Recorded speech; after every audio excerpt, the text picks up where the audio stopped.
The History of Taekwondo. During the period between the 1st century BC and the 7th century AD, the Korean peninsula was divided into three kingdoms: Silla, 57 BC, 936 AD, Koguryo, 37 BC, 600 AD, and Baek Je, 18 BC to 600 AD. Each of the kingdoms were always rivaling among themselves to be the dominant kingdom, and growing their natural strength with trained warriors. And it was with these trained warriors where martial arts and the origins of Taekwondo begin. So how did it all begin? The Koguryo Kingdom was founded on the northern part of the Korean, surrounded by the hostile Han Chinese tribes to the north. To help protect itself during its initial stage of national formation, the kingdom organized a strong warrior corps called Sonbae in its attempt to consolidate and centralize its power. According to history, the word Sonbae is meant by a man of virtue who never recoils from a fight, that is, a member of the warrior corps. Other books of history tell of how life in the Koguryo was, where people gathered every year on March 10th at a site of ritual to enjoy sword dancing, archery, subak-gi contests, and so on. This implies that subak-gi was a popular event in the Koguryo Kingdom. It is also said that Sonbaes lived in groups, learning history, literary arts, and helping construct and build roads and fortresses for the benefits of society, always devoting themselves to their nation. Additionally, from wall paintings discovered in tombs in the Koguryo Kingdom, a mural paintings at the Samil tomb shows two warriors engaged in a face-to-face match in a Taekwondo stance. This shows that a form of Taekwondo was present during the Koguryo period. The Kingdom of Silla was founded on the southern-eastern part of the Korean peninsula under the circumstances of no immediate threat from the outside.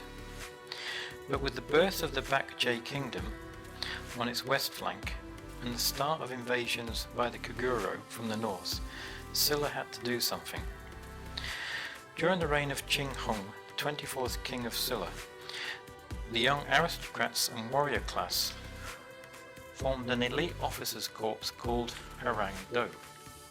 This warrior corps, in addition to the ordinary training in spear, bow, sword and hook, also trained themselves by practicing mental and physical discipline and various forms of hand and foot fighting. To harden their bodies, they climbed rugged mountains, swam the turbulent rivers in the coldest months, and drove themselves unmercifully to prepare for the task of defending their homeland. To guide themselves and give purpose to their knighthood, they incorporated a 5-point code of conduct set forth by their Buddhist monk and scholar Wong Kang. 1. Be loyal to your king. 2. Be obedient to your parents. 3. Be honorable to your friends. 4. Never retreat in battle. 5. Make a just kill. The Hwa Rangdo became known in the peninsula for their courage and skill in battle, gaining respect from even their bitterest foes. There is much historical evidence to document the existence of a form of hand and foot fighting during this period in both the Silla and the Koguryo kingdoms. Historical records also show that Sonbaes in Koguryo used to compete in subak-gi games at their time of national festivals, and the Hwa Rangdo of Silla also played Taekwondo games, this systematically both developing the ancient fighting techniques at the basis of martial arts by around 200 AD. From around the 4th century, it then appeared that Hwa Rangdo warriors added a new dimension to this primitive method of foot fighting by taking from the Koguryo Kingdom the subak-gi and by gearing it to the combat and infusing it with their principles of the Hwa Rangdo and their Taekwondo. This new mental concept, as well as a physical, elevating foot fighting to a new systemized martial art.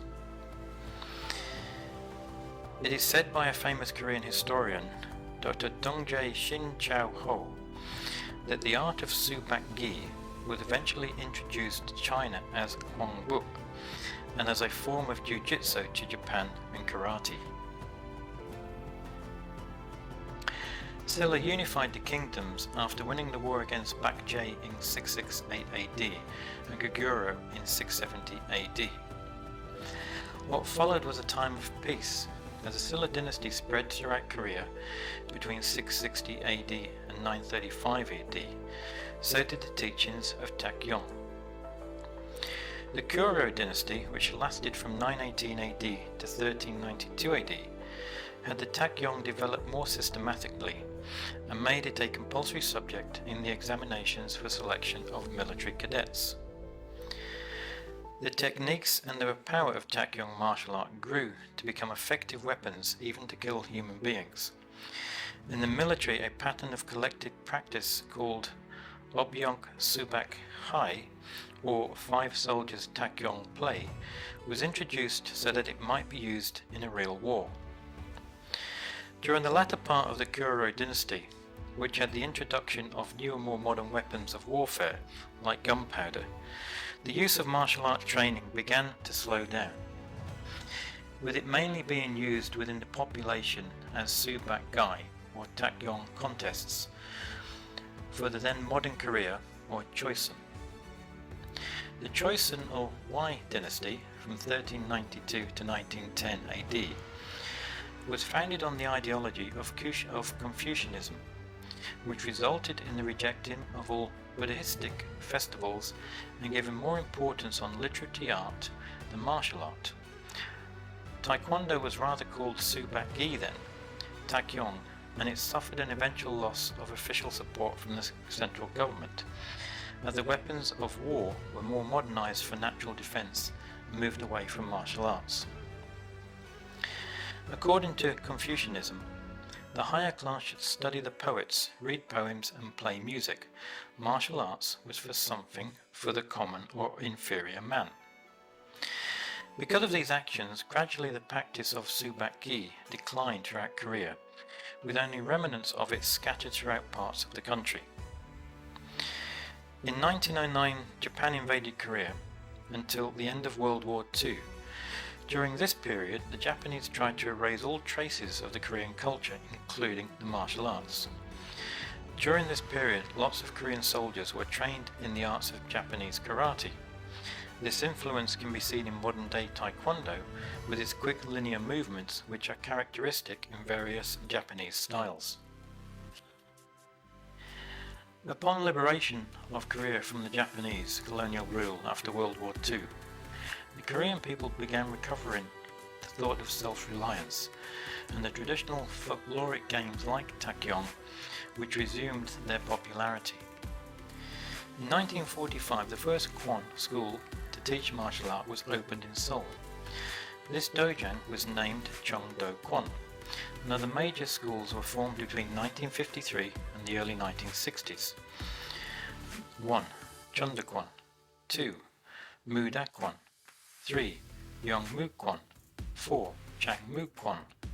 5. Odokwon. 6. Jidokwon. 7. Jidokwon. And 8. Songmukwon. The Central Regulating Board was prevented from being formed for 10 years due to the dissension between the various Kwons. However, this period saw the Korean martial art gaining strong foothold within the Korean armed forces. In 1952, Song Duk-kai, aforementioned master of Taekwondo, presented a demonstration of the martial art before the First Republic of Korean President Syngman Rhee on the occasion of the latter's birthday. This clearly distinguishing Taekwondo from the Japanese karate. From then on, training in Taekwondo became a regular part of military training. In 1953, the various Kwons were united in a meeting among the masters. The name of Taekwondo was agreed upon by the majority of the Kwon masters. They then merged their styles for the mutual benefit of all schools. 2 years later, on the 11th of April 1955, however, the name was changed to Taekwondo, because it more accurately describes the art, as well for its similarity to the art's earlier name of Taekyon. Not all Kwons united, and it is not totally clear which of all the original 8 did agree to merge, but out of those that did not, only Hapkido remains a separate martial art in itself today. In 1961, the Korean Taekwondo Union arose from the Subak-do Association and the Tae-Sudo Association.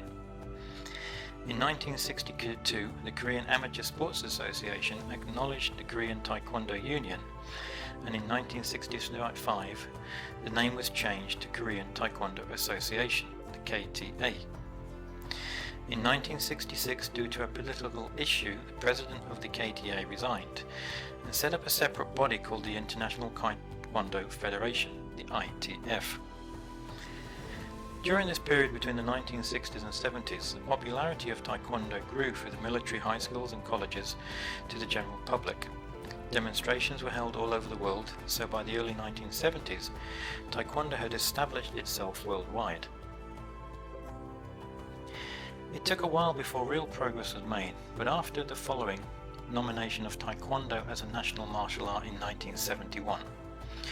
On May 28, 1973, a new international organization was formed, the World Taekwondo Federation, WTF, which is the only official organization recognized by the Korean government. In 1980, the WTF was recognized by the International Olympic Committee, the IOC, and became a demonstration sport at the Olympics in 1988. In the year 2000, Taekwondo made its debut as an official Olympic sport in Australia.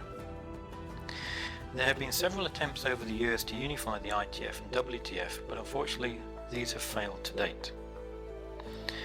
From its basic beginnings over 2,000 years ago, this hand and foot martial art has been developed and grown in its theories, codes of conduct, techniques, pumses, training systems, to an art where we find ourselves practicing today. A martial art which is practiced in over 120 countries throughout the world, with millions and millions of students.